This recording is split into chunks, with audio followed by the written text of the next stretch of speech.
Louis Cardinals and the Kansas City Royals. He had to retire early due to bone spurs in the elbow. Mark, how you doing this morning? As I said it before, it's 68 out here in Arizona, and that's very doable right now, so I can handle it. Yeah, I wish it was 68 here. Right, I'm sure. Yeah. So I want to know, Kansas City Royals and the St. Louis Cardinals. So now you're actually from Missouri. You grew up in Missouri, correct? Right. I grew up in southeast Missouri. That's the part that hangs down in Arkansas that they didn't really want. Right. And so my brother and he caught me actually, and we grew up on a soybean cotton farm, and my dad was a Korean War veteran that just basically got shot all to hell, and he only could play catch with me one time because of his injuries, but at least he did play catch, and he took Eric and I right through the yes sir, no sir period of that Marine base right there, you might say. So, but I did start with Kansas City Royals. I signed in 1971. I went to Billings my first year out of high school. I was 18 years old. And George Brett was a beach boy, and he came out of El Segundo. And so we were pretty much opposites. I was pretty much a redneck out of Missouri, and he was, like I said, surfer boy. He pretty much parked his surfboard right outside the clubhouse door, and, I left my plow pumps back home, so we were kind of hit it off, and there was a lot of California guys there, and I like to greet everybody and shake their hand, look them in the eye, and my dad used to always tell me, he said, shake their hand, bring them down to earth and look them in the eye. And if they don't look in the eye, you can't really trust them. Right. So I said, okay, I'll remember that. Okay. So, but no, my brother, I mentioned my brother early. He was a year younger than me, and he caught me, and he played at Mississippi State, and he got drafted twice as a catcher. But I remember on occasion, if an umpire wasn't really calling the game the way we saw it, he'd just point to his mask, and I'd throw one, rifle it in there, and it'd hit the guy in the mask, and, let's get this strike zone right. Let's get it a little bit wider here. And so I think one time I remember Eric, he's never had a loss for words, but he let one go on a guy, and the guy went down and came back up, and he said, "You do that." He said, "You do that crap again, I'm gonna kick your ass out." And he said, "You're not gonna kick me out. Nobody can catch him." He had a rude awakening. So there you go. So what was it being a Missouri kid and then going on to play for the Cardinals and the Royals? What was that like? That must have been pretty sweet. Well, I went up. I came up before George, actually, because I was in this visualization program, and George was too, and, we're both ADD as all get out. We got to take meds before we can actually function, and we didn't know that back then, but at age 46, when I was coaching, I found out I was kind of leader of the pack. And so I started to be able to focus. I started, reading 6 and 7 hours a day, and things I'd missed out on, you might say. But playing for the Royals was great. I went up early, like I said before, when I was 20. And the older guys, that was just such a different era back there, because what do you do with this 20-year-old kid? We didn't even take him to big league camp. I was 9-1 in AAA at the time, on June 9th. And then they called me up, and my debut was against the Baltimore Orioles in Baltimore. And so, somebody was going to claim me, because there's all kinds of rules in baseball that, hey, this kid wasn't on the 40-man roster, so you got to get him up to the big leagues, so there was a certain date. And so I went there. I threw well against Baltimore for my start. I started then, actually. I got brought down to earth real quick, pitching against the Oakland A's, who eventually won 3 out of the 5 years of a World Series. And I got hammered pretty good.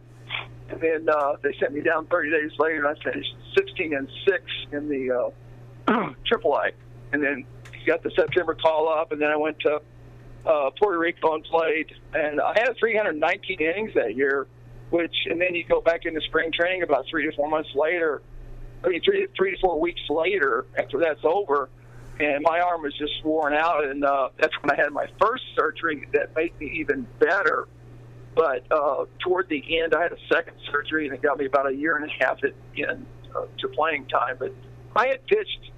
A lot of writers had noticed this because they really didn't know how to use a closer back then. Right. Because we had to throw 3 innings to get a save, and people say you only got 16 saves, but you had about a 2.70 ERA, which And I started the game, but if I hadn't started the game, I probably would have had about 1.8 ERA.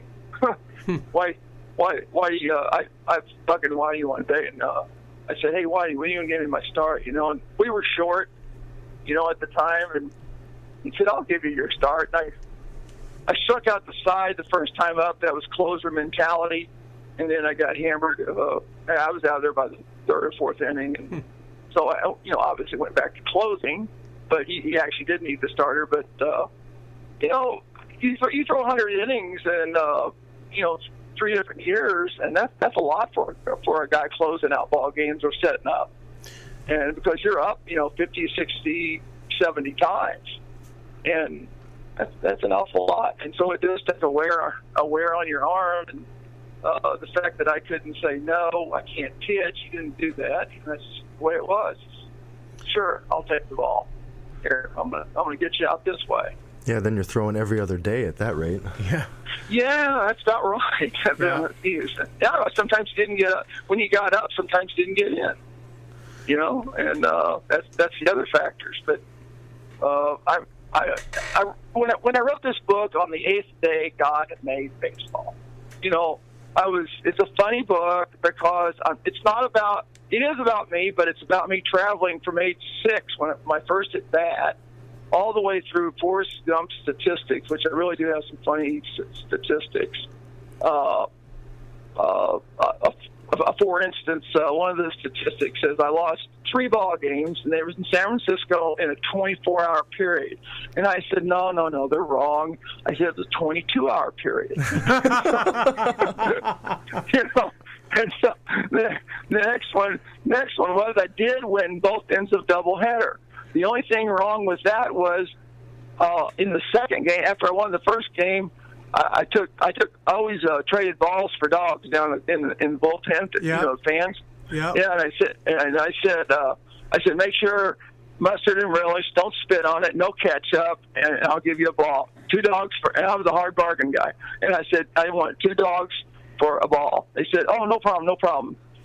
So, I was doing that the second game, but Ken Boyer, KB, called down and said, hey, get Country up, see if you can throw. I said, the only reason they were testing me was because to see if I was going to go into the disabled list. I didn't even think they were going to come close to using me in the second game, so I picked up the win in the second game, and the sports writers came in, and they said, hey, you must be okay. And I said, no, not really. I said, I can barely pick my arm up. I guess they're not going to put me on the DL, though.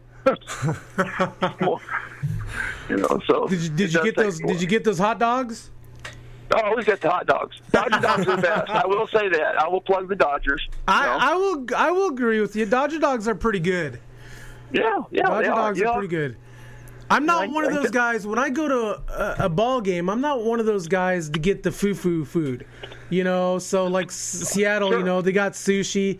The heck with that. I've always got to have the dogs. I always got to check out the dogs. Traditional ballpark food. And then after the dogs, I'll check out like maybe a burger or 2 of what they got. Yeah. But you got the dogs over here, and you go to Japan to eat sushi, so you go to the ballparks over there and eat sushi. You don't eat dogs. So that's right. That's right. What was your experience like playing winter ball? So you said you played in Puerto Rico. What was that experience like? Oh, it was great. I loved winter ball. I'm 20 years old. I don't know anything about this, and I'm just I'm one of the few gringos that hung out with the natives because I like to get the full experience here. I mean, I ate where they ate. I ate, in dirt floors, and they had, beans and rice and pollo and some of the other guys that were over there said, how can you do that? I said, hey, the food's great, man. It's super. And I did stuff in Panama, Dominican Republic, Puerto Rico, Australia. I was there for 4 years, and then I coached 20 years professionally. Right.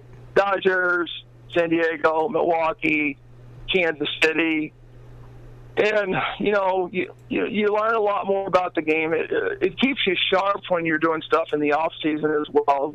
I was into actually trying to get people better. I mean, I wasn't a guy out there saying, "Hey, I was a big leaguer," this and that. You want to be a really good coach, you've got to search. You got to do some searching because there's more to it than you think. Playing is easy. Either you got it or you ain't. Right. But and then coaching is different because you're dealing with 10 to 12 different personalities, and you got different body types and they're what's going on, what problems you got today, and you take calls at 2:00 in the morning. The guy calls up and said, "Hey, Mark, are you awake?" I said, "No, but I am now." And he said, "Hey, can I come down and talk to you?" He said, "Yeah, I'm gonna leave the door open. Get me a Coke." Sit down in the chair, pop the top, give it to me, and I'll listen. I keep the lights off. So you sit there for another hour and listen to him. So we all know that, if you're a baseball fan, you know that St. Louis is a great baseball city. But I want to talk a little bit about Kansas City. And the Kansas City is a baseball city too. And what was playing in Kansas City like? And for them to win the World Series here back in 2015, what kind of memories did that bring back for you? Well, I was in the first 2 playoffs, and they were against the Yankees. And then so that was a big deal for the Royals, and we jammed the ballpark every night because it held 41.5. It didn't hold 50, but I think they would have come close every night because we were winning. And I think we won 92 or 93 games either in 76 and 77. We won 102, I believe. And so we had some pretty good ball players. We were trying to dislodge Oakland at the time. Right. They had been the culprit right there for so many years. And so we ended up, having some really good backing from those fans. I was having one of my best years in '76. I gave up only 1 home run during the season and the one during the playoffs, obviously, that you're going to talk about here in a minute. But the other one was, I had really good stats going on. I never looked at my stats really. But when you're coming into, thank God I'm a country boy, and you're winning, and you're having a really good year, and the fans are hooting and hollering, it's pretty darn exciting. It really is. That's what I came into. Thank God I'm a country boy by John Denver. That's awesome. We talk about, Brian and I, we talk about that a lot. What would your walk-in or your walk-up song would be? And I've never thought about John Denver. That's awesome. Yeah, and it was. He got it going. Thank God I'm a country boy and all that. And it was showing out there, and I was jogging in. And Whitey even said it, in the book. He said that was probably one of the most spectacular things he'd ever seen because the people did not sit down until I had finished warming up. They were just kind of stomping around the whole damn stadium. Rednecks, I loved it. Yeah. So you mentioned the book, On the Eighth Day, God Made Baseball. Yes. What prompted you to write the book? Well, if you haven't figured it out yet, I'm ADD as all get out. Yep. So, people egged me on for 20 years to say, you got to write a book. You got some great stories. I said, you think so? So I wrote it in my own voice. I wrote it down. I didn't know, so I started writing. I talked to a couple of friends. What do you think of this? He said, that's pretty funny. I said, really? He said, well, it needs cleaned up, but it's pretty funny. And then I've had a few people say to me, they said, wow, you sound just like Mark Twain. I said, well, he's a crazy SOB out of Missouri, too. And so, anyway, the editors, the guy that got a hold of it, the 2 guys, and they've done this before. They own big companies, and they said, nobody makes us laugh, but this does make us laugh. We want to back you on this. And I said, really? They said, no, you've really got a great book. And I said, well, okay. So the editors that got a hold of it, they were starting to laugh. They'd call me and they'd say, I can't believe you write this. He said, we got journalism degrees. We don't even write like this. And I said, no shit. So anyway, we're sitting there And they said they finally were laughing one time when they called me. And they said, "Hey, Mark, you can stop." I said, "Why?" They said, "Well, you've written 3 books." I said, "Oh, really?" So that's the ADD in me. I was just telling stories. So the first one's all baseball. We didn't know how to do it. And the second one's actually more funny. I didn't mean to be funny. That's just my voice and me telling these stories. And then, we got the formation of my character with my brother and I out on the farm. I actually blew up a truck with dynamite by accident when I was 15, and then all sorts of stuff like that, So How do you do that on accident? Yeah. Well, because my dad told us never to cut the line, and when we lit it, because if you jiggle the line and it hits the blasting cap, it goes down and hits that and it goes off. And we had 18 sticks of dynamite down the hole under a stump, but the truck was parked right next to it. Well, it started, but I got it stuck in sand right there. And so my dad, that was the first stump he let my brother and I blow by ourselves. Well, so it was a big old red International pickup truck. It was like a tank. And so I looked at Eric, and we had the caps up in the front, the dynamite in the back, and we went out there, and I said we had to run because I had already lit the line. He said, "Do not cut the line, because if you jiggle it, go off, you're part of the blast." Yep. So we went out about 80 yards, and we had our Timex watches on. We were trying to time this thing. Well, it's 20 seconds, We weren't even thinking about that then.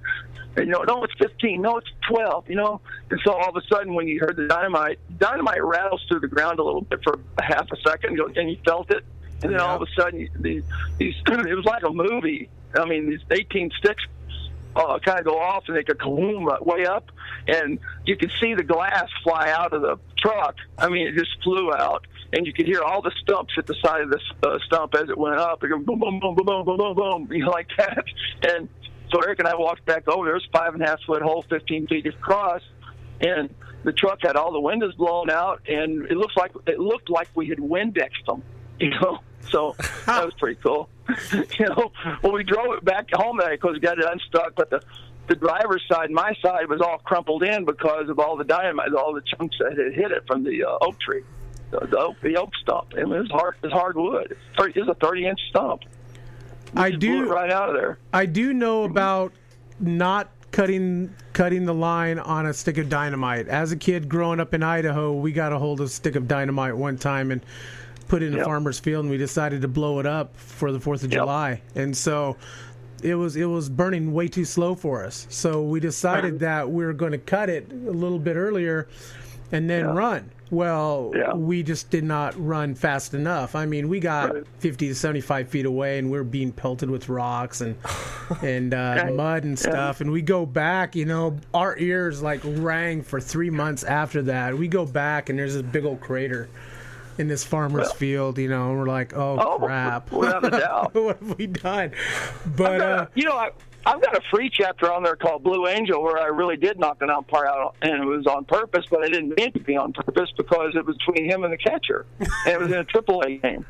And it's basically when he got knocked out, he fell backwards, and he was like a snow angel. I was walking up there, and the catcher said, "Look, he's a snow angel." I said, "No, he's not. He's a blue angel." And so, because umpires are blue. He was blowing snot bubbles, huh? Sorry? I said he was blowing snot bubbles. Yeah, no kidding. He really was. And then in Cleveland, I got a story called "Mistake by the Lake." Granny gets cold cocked. There's no way you could throw a ball out of our bullpen. I found a way with 60,000 people in the stands, and they only had 60,000 people there twice a year. They drew like crap back then, but they gave a car away an inning. Well, it was like I had goose crap on my fingers, and this ball went like it was a loose stud missile, I called it, right up in the stands. And I didn't know who. I knew it was going to hit somebody, but I sure didn't know it was going to hit this older lady. And I just envisioned this older lady getting hit in the side of the head and falling over in her grandson's lap. But the safest place for me, we were like, I thought we were going to play Alamo, and I said the only thing we had for basically ammo was we had baseballs, candy bars, and Copenhagen cans for ammo if they came over the wall. Yeah. What was the highlight of your career? Well, there's different ways of looking at it. I mean, being part of those really good teams and being around those so many good players and playing against so many players, that's a tough question. I do remember one day in St. Louis, it was hot as all get out. St. Louis is the hottest place to play. They had the AstroTurf back then. They had, the two rivers converging, very high humidity. If it was 100 or 101, and it had rained the night before, which it did, and we had an extra inning ball game and we had a day game the next day, it was like, atrocious. So anyway, I'm closing. I'm getting a lot of innings in that year, and I end up going out early to the park at 10:30 in the morning. Well, that's actually late, but that was early because we got done so late for a 1 o'clock game. And I went out to the guys. I got dressed. I went out to they were on the turf, the ground crew, and I said, what's the temperature? They had this great big old thermometer on the turf, and they said, well, country boy, it's about 106 on this turf right now. That was like at 10:40 in the morning. I said, really? And I said, really? So anyway, as the game goes on, they got ice buckets for them to put their spikes in and jump in because it was putting blisters on their feet, from all this heat. And then, we had all the towels and everything wrapped around them, and they were getting off the field fast because they didn't want to stand around on that turf because it was just tearing them up.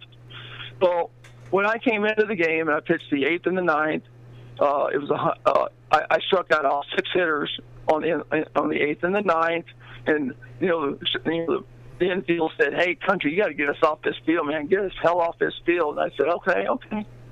So it was a close game. It was 3-2. We were playing the Pods, and so I said, so I struck out the hitters, came in, "Hey, ready to go?" And they're sitting there, soaking their feet in the ice, with their shoes on, and then they got to go back out, and then struck them back out, and it was 136 degrees on the turf, though. That's Holy how hard cow. it was. And so I lost 9 pounds in 2 innings. I'll never forget that. So I don't know if that applies to the question you asked, but that's the most memorable one.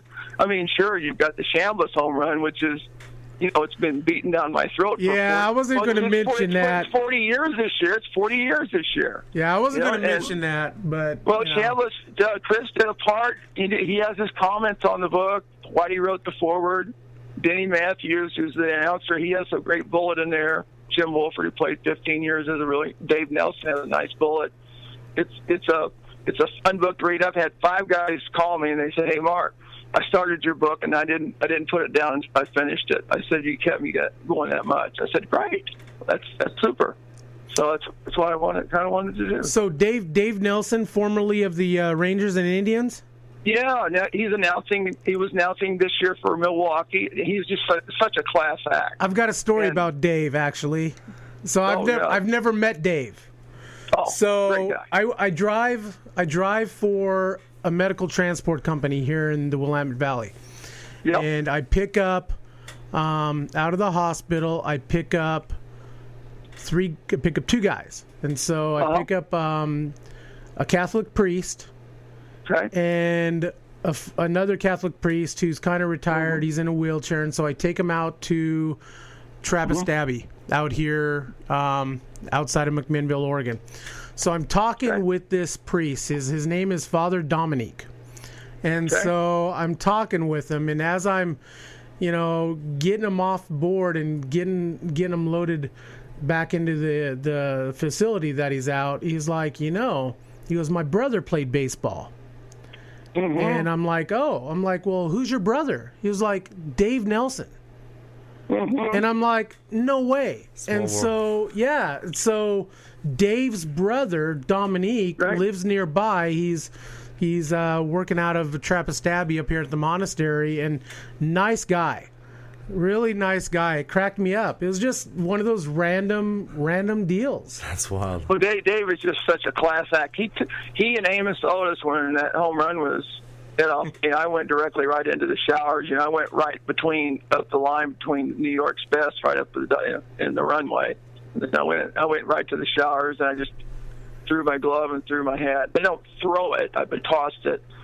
And because I don't throw stuff, but I just kind of didn't know what to do. And so Amos and Whitey and Galen Cisco, the pitching coach, and Dave Nelson, Dave has always been a close friend of mine.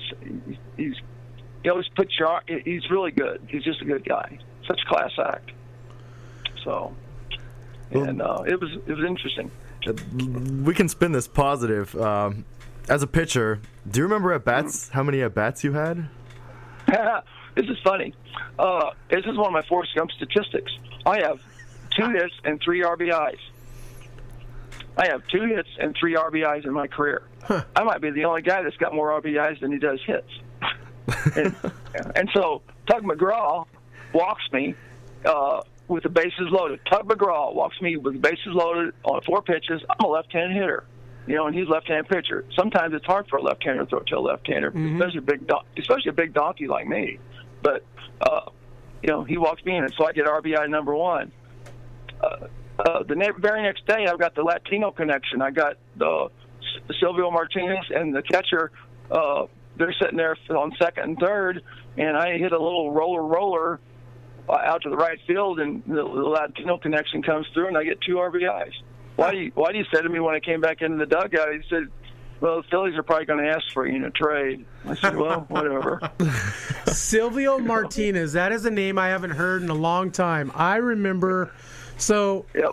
So I grew, I'm a kid of the 70s and Right. 80s, and so talking Right. to you, and then our next guest is Willie Mays Aikens after you. Yes. Willie comes on, and so I'm getting to talk with kids, people who, as a kid, as a young, teenager collecting baseball cards, you were the guys that I was collecting cards of. And so Silvio Martinez, the thing that I remember him is his 1981 Topps card when he was with the Cardinals, his big ol' afro. Yeah. You know what I'm talking about, don't you? Oh yeah, I do. Yeah, He was always a prankster, and the fun thing about baseball is obviously the camaraderie, but the things that happen in the clubhouse, are unreal. The safe house is not a safe place, actually. Yes. You can throw a 2-hit shutout and walk out of there fighting with somebody, or you can go 0 for 4 and they're not going to be any gentler on you, So there's always an opening right there. So it's basically just testing the water to see who's ready to play today. It's kind of interesting. A couple of years ago, well, actually, it was more than a couple of years ago, Sports Science. So ESPN Sports Science. So if you haven't checked this out, Sports Science is a show to where they kind of take the scientific angles at different sports. It'll be like Paul Pierre of the New York Giants. So big guy, he can do like handsprings, 32 handsprings in a row in full football pads. And so they did a show with you. Yeah. And it was with your Nutty Buddy. Yeah. And I'll tell you what, I am impressed with this Nutty Buddy. I still, for the life of me, cannot figure out why I cannot find that in sporting goods stores here in Oregon, because it makes sense. Right. And so tell us about the Nutty Buddy. Well, I was with the Dodgers coach, and I was eating my pitcher's butt out one day, having fun with them. And I said, "How many of you guys wear cups?" And as I figured, half of them would raise their hands, as they did. And I said, "Holy crap, you got to be kidding me." And then one of the guys, said in the back, he said, "Hey, Litt, why don't you just invent one?" And I said, "Well, screw you. I think I will." So I went into the locker room, got 2 golf balls and some of this plastic stuff that molds up into the hydroculator and cut it. Next day I came out there and said, "Here, look at that. Form follows function. Pretty simple, huh?" And so anyway, that's pretty good looking. I said, "Man, you might want to get a patent on that thing." I said, "Nah, I doubt that." So anyway, about a month later, I said, "Well, maybe I'll have it checked out." So I called the lawyer. He said it was $600 to get it checked out with a patent search. Comes back clean. And I asked the lawyer, I said, what I do now? He said, "Spend money." So anyway, I worked on it with, I tested it, I went way overboard because I did test it at ASU with some of their stuff and some of the. I got with some people that were in design, and they said, "How did you do this?" And they were in medical. I said, "I've been working on this stuff for 10 years, and you come up with this." I said, "Well, it's pretty simple. Form follows function." Well, I got one that catches a 9mm, for the military. And the funny thing, the reason they like it because it's ergonomics, it's comfortable. Mm-hmm. It forms into your body, and so. And I've got 5 sizes: hammer, boss, hog, trophy, Mongo. And so that's the way they sell. And so I don't have a small. You don't want to walk up to the register with a hot-looking chick up there saying, "This guy's wearing a small." Absolutely. You want, "Hey, I got Mongo on, baby." So, all the 8th graders wanted Mongo, so it's pretty funny. But I don't know. I saw the 9mm actually catches it. It's because it's made out of Dyneema and a bunch of other materials that are really kind of really cool. And I said, "Well, I'll do that shot because the back face deformation was only half an inch." And they knew I'd do it. I said, "Well, what if it rolls over and it hits your femoral artery?" I said, "Well, have a doctor on hand and also put lead around it." So I'm always coming up with these ideas. But the worst thing I ever did was 2.5 years ago. And I'm not a spring chick when I did this, and I still think I'm 25. I rode a damn bull because bull riders wear my cup, and I didn't know it. And once I found out, I said, "Well, we're going to cut an info commercial. It's called, go YouTube Nutty Buddy bull ride." And so I got on this bull named Playboy, and Playboy went up, went down, went up, and puffed up, and just threw me off, and ended up cracking my pubic bone. Ooh. And I went, "Oh my gosh!" And so, I couldn't walk I was in bed for 4 days. It was ridiculous what happened. Was that worse than the repeated shots that you took on sports science, where you were demonstrating? 90-mile-an-hour shots are easy, So, when in sports science, I've been on Lopez Sports Science, Fox and Friends morning show. And, I'm 5 feet from the machine when it comes out at 90 and smokes you. I always want to laser it in you. I was over at Lopez, and they said, "Well, our union crews will, set this up and set it where it needs to be." I said, "Like hell they will." I said, "I'm the one taking the shot." I said, "I don't think they know very much about baseball machines. They're throwing the pitching machines." I said, "So," he said, okay. So anyway, I set it up, and it lasers in. And but the one in Fox and Friends morning show in Times Square, they had me out there, and the very first one glanced, and I'm going, "Yeah," and I felt like saying, "That hurt like an SOB," And so, but you're in front of millions of people, and then Gretchen comes on between the break, and she said, "We'll be back. We're going to have some more exciting stuff for you." And then she turned to me and she said, "I want to drop one in on the after the break on this, on live." I said, "Okay." So I got to make sure this thing is hitting me, where I want it to hit me in the nads. I don't want it to hit me in the gut, because that first one that hit me in the gut, it actually glanced and came up, and I'm on blood thinners, and so I was black and blue. I'm not kidding you, for 2 weeks, black and blue on the waist. It was pretty amazing. Where can we find them? Are they like in some sporting goods stores, or where can we find them? Yeah, they are. There's some stuff on the East Coast. You can get it from Battle Sports Science. That's where they got them, is Battle Sports Science, and they sell them out of there. I don't know how they did it, because they are like they're like Nike, or they're like Under Armour. They kind of go to the same pretty much stores, right? But sometimes, stores. My cup is a little bit higher end cup. Yeah. And so, there's high end cups that sell the same price as mine, but they're not. People send us the other cups that they pay the same price for, and they say it broke. I said, and mine won't break. It's hard because of the way it is. It's the way it is. I went into like a Dick's Sporting Goods here a couple of years ago, and I asked for a Nutty Buddy, and they looked at me like, "What the hell are you talking about?" And so I'm starting to explain what I saw, and they had no clue. Right. I'm like, "Yeah, this guy, he invented it, and he was actually taking shots from a pitching machine into the Nutty Buddy." This guy, not an actor. It was the inventor, and they looked at me like I was crazy. But I think it's great. I think it's great. I mean, and with Utah, I mean, cups are uncomfortable. I mean, to say the least. And this one is definitely built for comfort, and it's Ty, you got a big old smile on your face. I think most telling is that in that the sports science video from ESPN, you're walking away from a 90-mile-per-hour fastball to the cup with a smile. The grin on your face that I don't know anybody that's ever taken a hit to the cup and had a smile afterwards. Everybody asks me, they always say, didn't that hurt? And I said, well, if you're any kind of a male, you just get a little ding or a thump down there, you go down. Yeah. I mean, anything. I said, no, it didn't hurt. It didn't vibrate. It didn't do anything. That's the way I made it. But, I go to these, and I got one out now called the Flex, which is really even better because lacrosse and hockey and some other people and mixed martial arts people came to me, and they said, can you do this? Can you do this? And I said, yeah, I can do that. And so I got hold of my CAD guy. He says, how do you figure this out? He's South Korean. And I said, well, it's pretty simple. Just do this.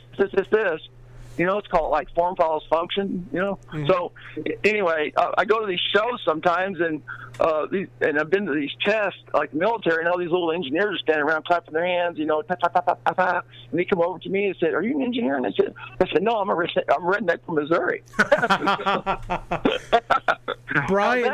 Brian found some Nutty Buddies on sale for like $17.25. Found some used ones for sale. That's funny. So a couple more questions here for you. What was the best advice that you had ever received as a ball player, and what advice would you give to the younger players coming up?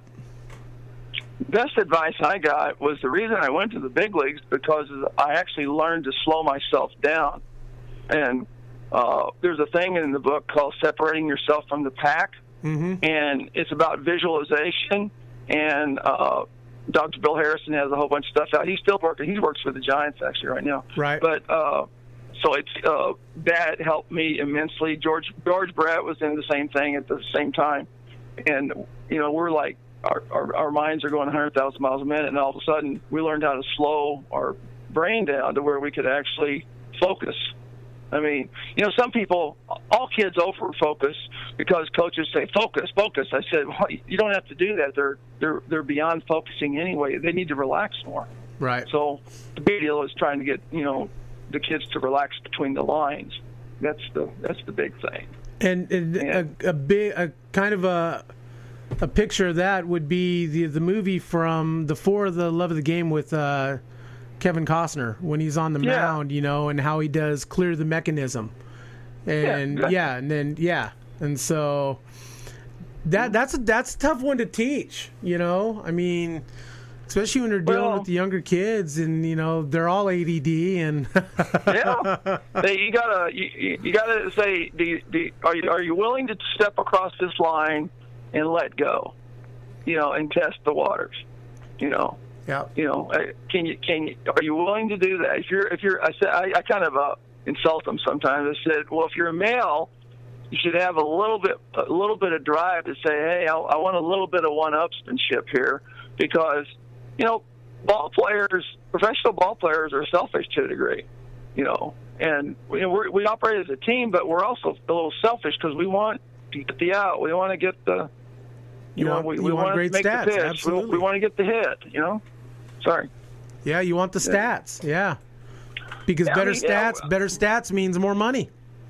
Well, that's what they think nowadays. We didn't think about the money. When I was playing, that is true. We were thinking about, hey, this is great because you're thinking about your teammates, because there's a lot of different types of fear, and you've got, plain old pure out fear. You got fear of success, and then you've got fear of failure. I operated under fear of failure. I didn't want to fail my teammates.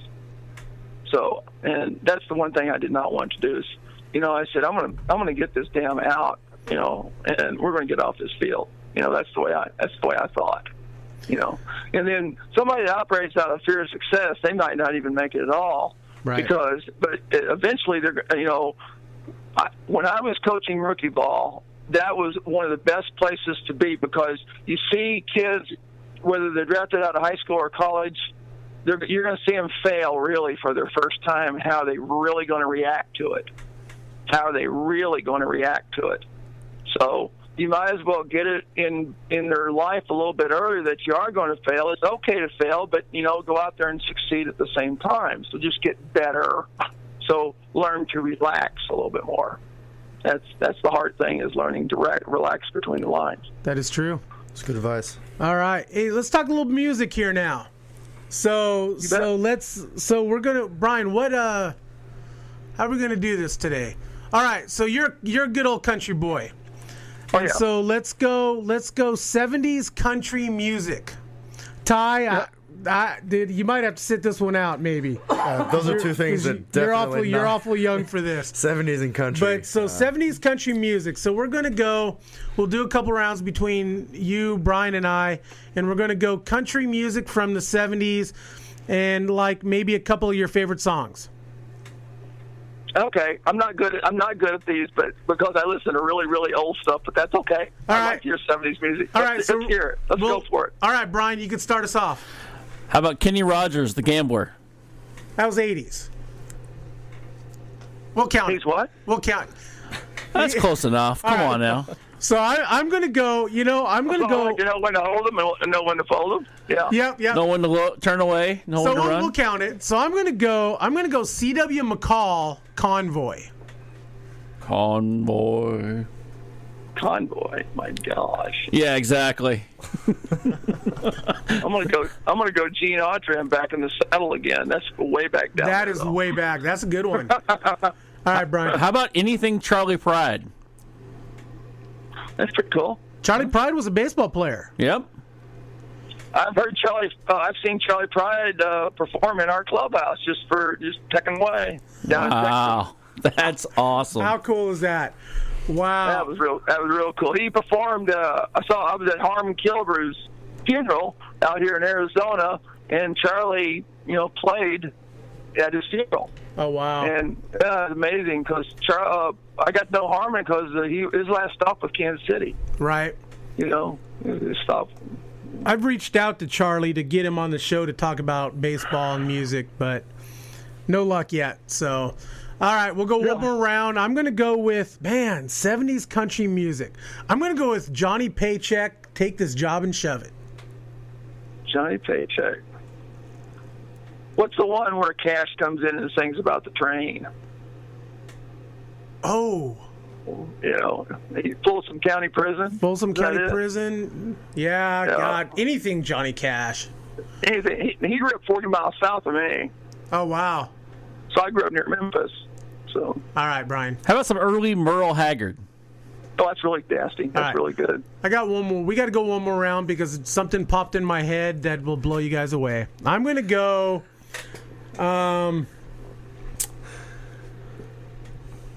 Jerry Reed, Amos Moses. Well, Ty's over going, who the heck are these guys they're mentioning? I've heard of nobody. Yeah, and Mark's laughing at us and mocking us. Well, I don't know where I'm at with your age here, but I'm Johnny Paycheck, and what the heck with him? And then Willie Nelson, of course. Anybody can go Willie. I saw Willie perform, and he puts on such a great performance. He does. He goes a little extra when he does his performances. Yes, he does. He's a real deal. You don't get cheated on your money there. That's for real. He's giving a little bit back to the government, I know, but whatever. Yeah. All right. So once again, Mr. Mark Littell. Hey, Mark, man, this was fun. Let's do this again sometime soon. You bet, for sure. We'll enjoy it. When you let your, get your new books out, we'll have you back on and. Yep. So Yeah, you actually you can go on Amazon and get the book on the 8th Day God Made Baseball, or you go to www.marklittell, if you can spell Littell, Littell.com, and it pulls it up. But it's pretty easy to get, and you can get it on Kindle as well, and or just whatever. But that's the way you get it. All right. Well, thank you for coming on the show. Thank you, Mark. And it was fun. We had a good time. So like Yeah, I said, it was let's do this enjoyable. again. I'm sure I'll be in touch with you. Thanks, guys. All right, Catch you Mark. later. Hey, have a good day. All too. right. Mark Littell, thank God I'm a country boy. Brian, how many times have we talked about walk-ups and walk-ins? And that's a song I've never thought of. No, that's a good one. That's an awesome one, really. And after meeting Mark today, it's fits. perfect for him. Perfect. It fits. Yeah, it does. You know, and it cracked me up because I relate with the ADD part, and Brian is a witness of this. Because Brian, every once in a while, Brian will give me a call and he'll like, "Hey Norm, what are you doing?" I'm like, nothing. He goes, "You want to meet me down at Giraldi's?" He goes, "I got a couple of ideas." I'm like, "All right, I'll be down there in about a half an hour, 45 minutes." Okay. So I'll be walking in and we'll be sitting there, we'll be eating a sandwich and drinking a soda or whatever, and we're talking about these different ideas. And usually about a half an hour, 45 minutes in, I'm gone. I'm checked out. And the last time... More like 15 or 20 minutes in. The last time, and it was the first time that I was really made aware of it here back, not even a month ago. We went down to Giraldi's, and Brian was looking at me, and he's like, "Norm," he goes, "it's time to go, isn't it?" I'm like, "What are you talking about?" He goes, "Your ADD is kicking in." I need to maybe be a little bit nicer about it next time. It was just like, holy cow, I guess you're right. You know, I just like totally lost it. I was done. Can't focus on the topic anymore. Yeah. And Or you're already 10 topics ahead in your mind. I'm thinking back to all these times we've gotten together at Cornerstone or wherever. I'm like, God, was I like that at the other ones too?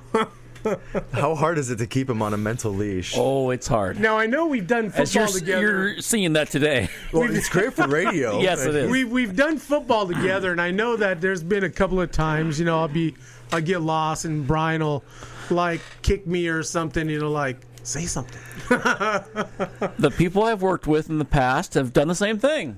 And I keep saying it's me. My soothing voice. It is. Putting them to sleep. But when Norm just kind of looks over at you like, hey. Got the And that's all I get. Eyes glazed over. And, good morning, Norm. How are you? Yeah, good. All righty. Time to move on.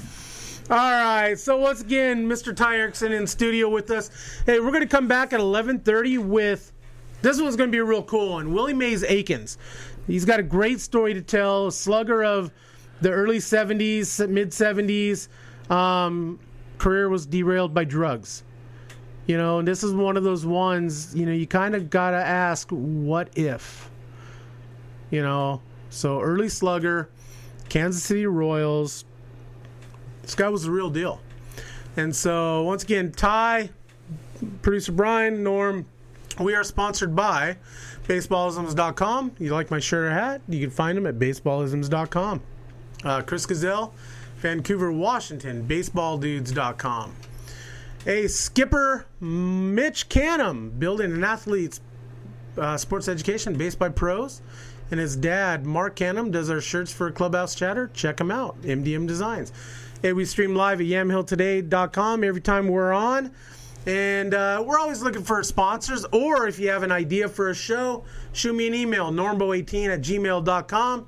You can find us on Twitter, Clubhouse Chatter 1T, Facebook, YouTube, iTunes, MLB.com, blogs. Clubhouse Chatter is everywhere. Throw in the search bar and see what you come up with. All right. Hey, we'll be back here about 11:30 with Willie Mays Hayes. Thanks for watching.